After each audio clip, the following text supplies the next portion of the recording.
안녕하세요. 고전의 한수 엄태범TV입니다. 오늘 고전의 한수는요, 내 얼굴은 부자로 살 관상인가, 이런 주제를 가지고 한번 말씀을 드려보겠습니다. 옛말에요, 귀 잘생긴 거지는 있어도 코 잘생긴 거지는 없다, 이런 말이 있습니다. 또한 땅땅거리며 사는 사람들은요, 눈두덩이가 넓다, 또한 이런 말이 있습니다. 그래서요, 부자로 사는 사람의 관상은 두 가지로 봅니다. 즉 코와 눈두덩이를 보게 되겠습니다. 코로는요, 현금, 즉 유동자산을 봅니다. 그리고 눈두덩이는요, 부동산을 보게 됩니다. 그럼 지금부터 재물과 관련된 이 두 부위를요, 관상학적 측면에서 한번 보도록 하겠습니다. 첫 번째, 코입니다. 관상학적으로는요, 코는 재배궁이라고 합니다. 그래서 코는 물질적인 풍요, 즉 경제적인 부를 보는 부분입니다. 좀 미시적으로 이야기하면 유동자산, 즉 현금의 흐름을 보는 부분이 바로 코다, 이렇게 판단해 주시면 됩니다. 우리는 관상을 보거나요, 외모를 평가할 때 코를 굉장히 중요시 봅니다. 코를 볼 때는 코가 얼마나 큰가, 코는 반듯하게 있는가, 삐뚤어지지 않았는가, 그리고 제 얼굴에 제대로 자리 잡고 있는가, 그것을 중점적으로 봅니다. 코는요, 곡식을 넣어두는 창고입니다. 그래서 코를 창고라 그러고, 콧구멍은요, 창고의 문이라 그럽니다. 그리고 인중은 앞마당에 비유하기도 합니다. 그래서 이 인중은요, 창고 앞마당으로서 곡식을 쌓아 놓으려면요, 넓고 커야 합니다. 그래서 인중은 넓고 길어야 합니다. 그리고 이 콧구멍은요, 정면에 보았을 때 보이지 않아야 재물이 머무릅니다. 그리고 여러분들, 코털이 보이면 좋지 않습니다. 미관상으로도 보기 좋지 않지만 재물이 새어나간다고 봅니다. 따라서 코털이 보이면요, 제거해 주는 게 좋습니다. 두 번째, 코는 얼굴 정중앙에 도출되어 있습니다. 그래서 어떤 부위보다 사람의 주목을 받습니다. 이 적당한 크기의 코가요, 반듯하게 얼굴 중심에 자리 잡고 있으면요, 굉장히 안정감을 줍니다. 왜냐하면 코를 중심으로 이마와 턱, 그리고 양쪽 광대뼈가 받쳐주고 있는 꼴입니다. 코가 둥글게 솟아있고 이마와 양쪽 광대뼈 그리고 턱, 이 네 가지 부위가 코를 중심으로 이렇게 솟아있으면 도와주는 사람들이 많아서 크게 성공하는 사람입니다. 우리는요, 보통 상대방과 다툴 때 코를 납작하게 해준다, 이런 말을 하지 않습니까? 이것은 굉장히 안 좋은 말입니다. 이 말은 부자가 되지 못하게 해준다는 뜻으로서 굉장히 안 좋은 말이니까요, 이런 말은 좀 삼가해 줘야 됩니다.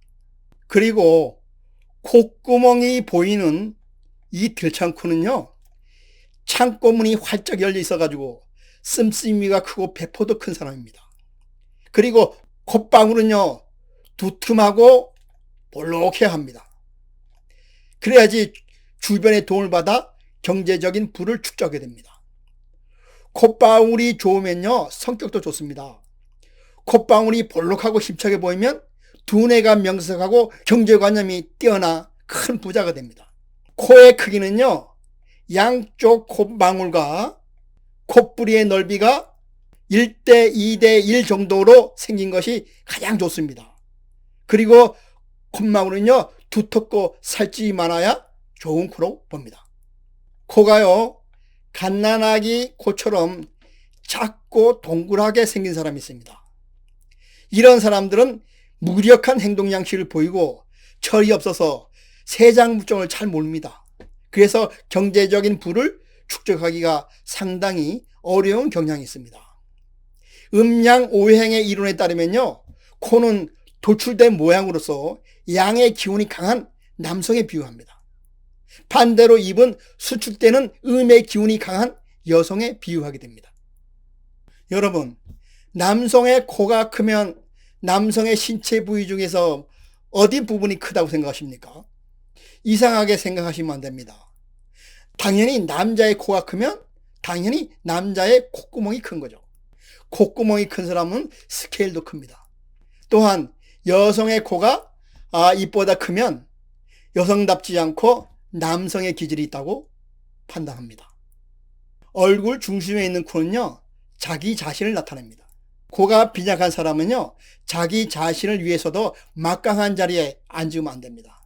왜냐하면 자기 주장을 펴지 못하고 추진력이 부족해서요, 막중한 일을 처리를 하지 못하게 됩니다. 여러분, 나의 콧구멍이 보이거나 콧망울이 빈약하다면요, 자주 웃어야 됩니다.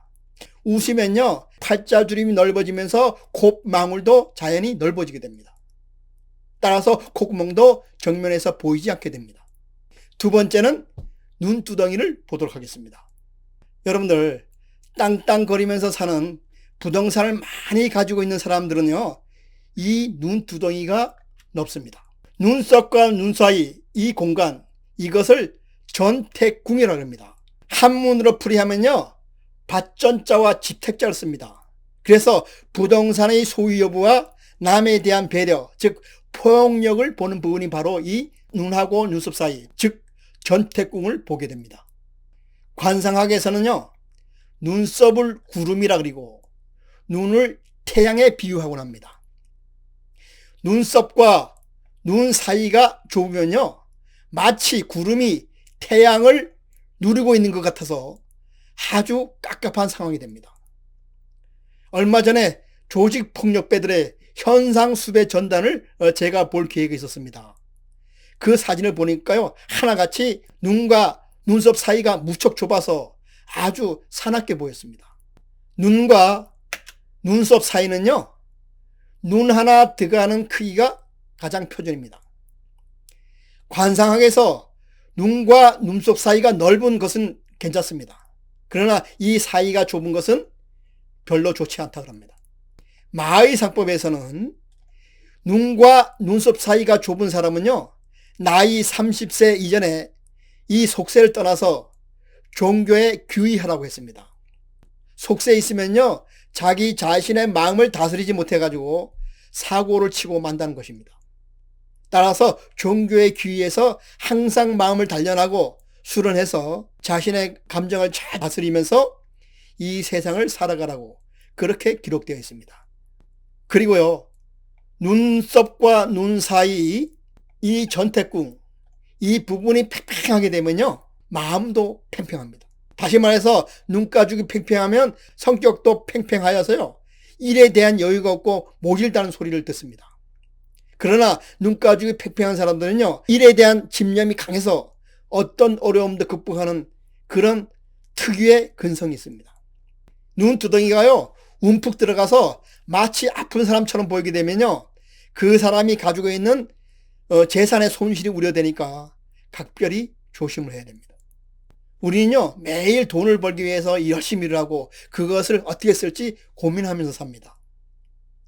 이렇게 돈이라는 존재는요, 현대 사회생활에서 굉장히 중요한 요소입니다. 그러나 우리나라 속담에는 이런 말이 있습니다. 사람 나고 돈 났지 돈 나고 사람 났느냐 라는 말이 있습니다. 아무리 돈이 귀하대도요, 사람보다 귀한 것은 없습니다. 서로 나한테 재물운이 없더라도 대인운이라든지 배우자운, 자녀운 이런 것이 있으면요, 모든 것을 상쇄하고 잘 살 수 있습니다.